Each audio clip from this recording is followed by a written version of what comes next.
Y ahora vamos con el turno del señor Julio Guzmán. Nuevamente, el plan para lograr la integración entre políticas públicas, ciencia y tecnología, sobre todo en lo relacionado con la toma de decisiones basadas en evidencias, los planes para fomentar la repatriación de talentos, evitar la fuga de nuestros profesionales y mejorar la carrera del investigador, y las propuestas que se tienen con respecto a la gobernanza actual de sistemas de ciencias en el Perú, bueno, y las medidas concretas que se tienen para mejorar ese sistema de ciencias, ¿no? Señor Guzmán, ¿está por Sí, ahí? estoy acá. Perfecto, entonces, nada, empieza sus 10 minutos para su exposición. Adelante. Muchas gracias, Bruno. Quiero en primer lugar saludar a todos los candidatos a la presidencia por su presencia en este panel que me parece tan importante, y también a miembros de la comunidad científica. Es un espacio extraordinario para compartir ideas concretas y planes, sobre todo. El segundo comentario que tengo para ti, Bruno, es que las 4 preguntas de alguna forma se sobreponen, porque todas tienen que ver con propuestas.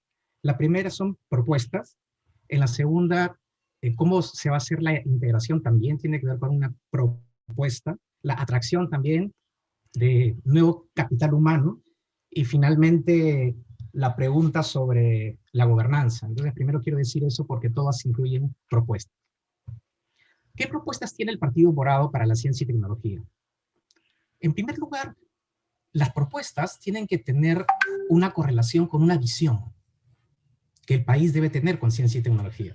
No se puede hablar de gobernanza, no se puede hablar de cómo vas a integrar las políticas públicas, no se puede hablar de cómo atraer el capital humano si tú primero no tienes un marco lógico y teórico y una visión concreta y clara sobre a dónde quieres llevar el país. Y llevarlo no en 5 años, sino cómo haces para llevarlo en 40 años. Porque esa es otra cosa que los políticos suelen hacer, que prometen que en 5 años van a transformar el país, cuando eso no es cierto. Cuando el siglo XXI nos ha demostrado que el tiempo mínimo para que un país se desarrolle son entre 25 y 30 años. Entonces quiero comenzar por ahí. Y no voy a hablar sobre, digamos, la importancia de la ciencia y tecnología porque lo tenemos claro. Pero creo que antes de hablar de las propuestas, primero tenemos que hablar de cuáles son los criterios que debemos de usar para hacer las propuestas, para la gobernanza, para la integración de las políticas públicas, porque eso me parece fundamental. Y creo que el primer criterio que tenemos que usar para pensar en la ciencia y tecnología es que lo primero que tenemos que lograr es nuestra independencia y soberanía en ciencia y tecnología. Porque sin eso estamos muertos. O sea, si algo nos ha enseñado la segunda parte del siglo XX y lo que ha pasado en el siglo XXI, es que si tú no inviertes en conocimiento no vas a poder gestionar tu futuro. Hay un paper de Sachs del 2001, que se lo recomiendo, que se llama The Course of Natural Resources, que lo que dice concretamente es que todos los países que son abundantes en recursos naturales son los que menos se han desarrollado.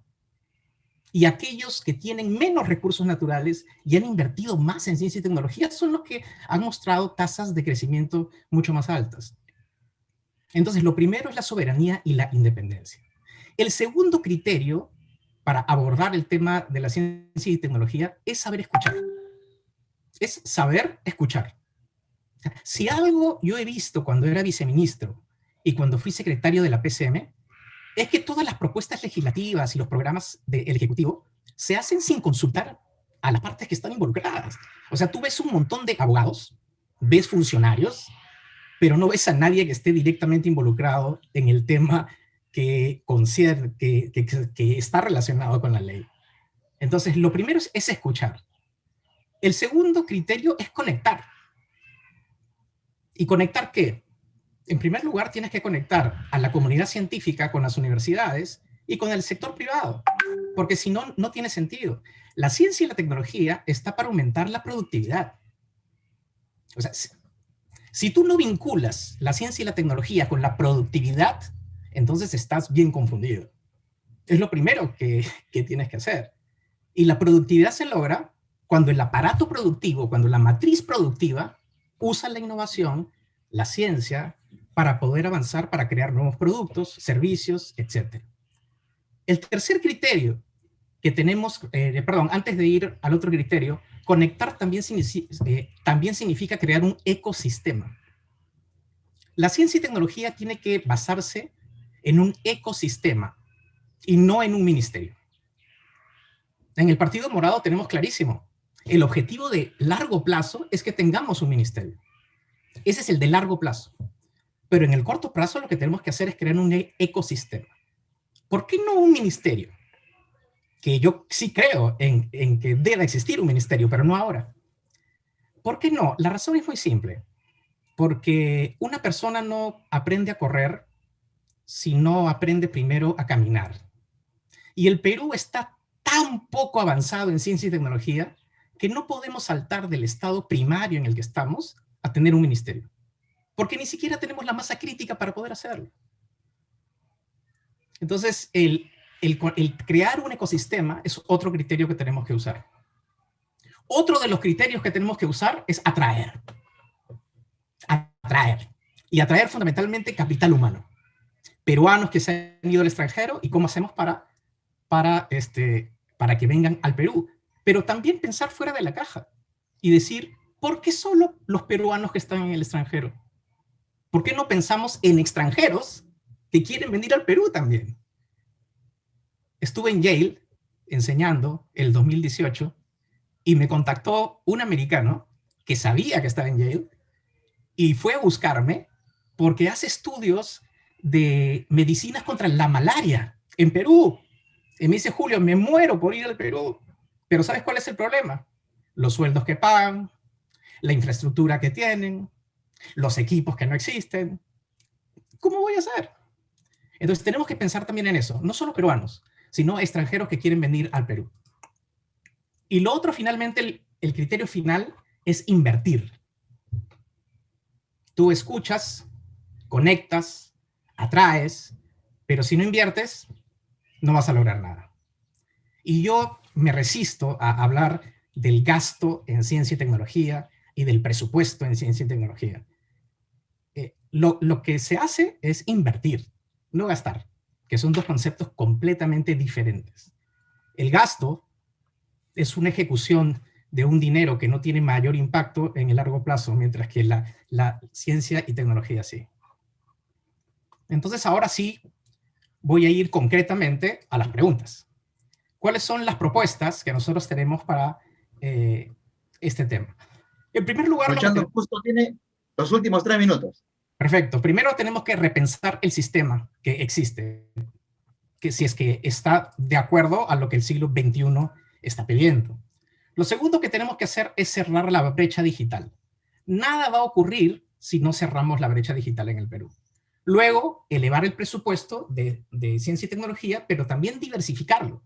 Es decir, pensar en los organismos multilaterales, pensar en convenios con otros países, pensar en hacer también convenios con el sector privado y finalmente pensar en la posibilidad que la inversión extranjera pueda tener algún tipo de transmisión tecnológica cuando se instaure en el país. Pensar en los colegios, que cómo hacemos para que en la currícula, desde niños, ya los peruanos comiencen a darse cuenta y ser conscientes de la importancia de la ciencia y tecnología. Y eso se va a hacer si es que el esquema de competencias se implementa bien en el sistema. Y finalmente, dar acceso a la información. Es decir, una propuesta del Partido Morado es que toda la comunidad científica pueda acceder a todas las revistas científicas sin costo. Por ejemplo, a ustedes les interesa entrar en Nature, en Science, y no pueden porque las suscripciones son carísimas, como $10,000. Que el Estado pueda pagar eso, para que ustedes no tengan que invertir de su dinero y tener acceso a tanta información. La integración de las políticas públicas se logra a través del Congreso, y ahí hay una iniciativa del Partido Morado de crear el área de estudios económicos del Congreso para que todos los proyectos de ley tengan evidencia científica. Esa es una forma. La segunda forma en el Ejecutivo es el gobierno electrónico, digitalizar el gobierno, que no existe, pero lo segundo también es que las políticas públicas tienen que ver fundamentalmente con el MEF. O sea, las políticas públicas no se hacen en los ministerios. Se lo dice un ex viceministro. La política pública se hace en el MEF. Entonces, lo que hay que hacer fundamentalmente es poner más conciencia en eso. Luego, la otra pregunta que tenía que ver con Con la gobernanza, ya lo he mencionado, el ecosistema y repensar el SINACID en comparación con un ministerio, por ejemplo. Y para atraer al capital humano, crear buenas condiciones, el Partido Morado tiene una propuesta muy concreta de hacer un programa integral que aborde todos los problemas logísticos que tienen los peruanos en el extranjero para venir, como por ejemplo buenos sueldos. Segundo, sueldos estables, que vayan a saber que se van a quedar 3, 4 o 5 años, pero también facilidades que para algunas personas son cosas simples, pero no lo son, como por ejemplo facilidades para poder traer sus cosas, facilidades para buscar colegios para sus hijos, facilidades en la tramitología para que se puedan instaurar en el Perú. Entonces, esas son cosas muy concretas, muy precisas, que a veces parecen cosas mínimas, pero que determinan las decisiones de la gente en regresar. Muchas gracias. Ahora vamos con Julio Guzmán, por favor, con las dos preguntas sobre contaminación y distribución del agua y sobre financiamiento para becas en doctorados y maestrías en el Perú. Tiene 2 minutos. Gracias. Sobre el agua voy a concentrarme en dos opciones. La primera, que las crisis las podemos convertir en oportunidades. El agua, por ejemplo, puede dar paso a algunos programas de conversión del agua del mar al agua potable. Esta es una tecnología ya desarrollada en el mundo y conocida, pero es algo que podemos desarrollar en el país. Traería inversión, empleo y sobre todo transmisión tecnológica. Y lo segundo que podemos hacer en agua es invertir en tecnología limpia en energía. ¿Y cuál es la relación entre la energía y el agua? Existe y es directa. El 75% de la energía en el Perú es hidroeléctrica. Y el impacto del cambio climático en el caudal de los ríos está siendo tremenda. Y obviamente nos va a quitar una fuente importante de creación de energía. En términos de lo de las becas, nosotros en el Partido Morado no solo apostamos por las becas, sino que ya tenemos un programa diseñado para poder implementarla. Y nosotros creemos tanto en las becas de posgrado nacionales como extranjeras. Y ahí hay que hacer 3 cosas. Lo primero, aumentar el presupuesto, que es muy bajo. Lo segundo es integrar los programas, porque en el Estado hay alrededor de 10 distintos programas de becas y no tiene ningún sentido. Debería haber una ventanilla única para las becas, en donde cualquier peruano entra a una página web y dice, quiero una beca, y le dan toda la información, pero simple y no tan compleja. 30 segundos, señor Guzmán. Y lo tercero que hay que hacer es rediseñar el sistema de becas, porque tiene que tener condiciones. Si yo te doy una beca para que tú estudies en Harvard o en el MIT, tú tienes que regresar al Perú para poder brindarle al país todo lo que has estudiado. Y eso significa poner algún tipo de condicionamiento en los programas de beca. Gracias, Bruno.